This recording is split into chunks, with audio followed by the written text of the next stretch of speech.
გორის სახელმწიფო თეატრში საქართველოში ძიუდოს ერთ-ერთი ფუძემდებლის გურამ პაპიტაშვილის საიუბილეო საღამო გაიმართა.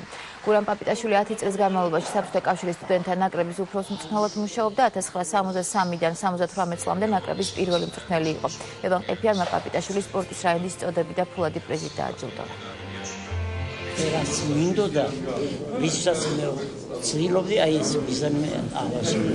ეს არის ჩემი სიცოცხლის მისი მოღვაწეობა მთლიანად იყო დაკავშირებული სპორტთან და მე ვფიქრობ 80 წელი ეს თარიღია, რომელიც აღნიშნავს ღირსია გულითა და წმინდა სპორტული საზოგადოების სახელით მიულოცო მას 80 წელი და 60 წელი სპორტში მოღვაწეობის. ბატონი გურამისგან მეც ძალიან ბევრი რამ ვისწავლე. ის იყო წარმატებული მწვრთნელი, გაზრდილი ყავს ოლიმპიური ჩემპიონები, მსოფლიო ჩემპიონები.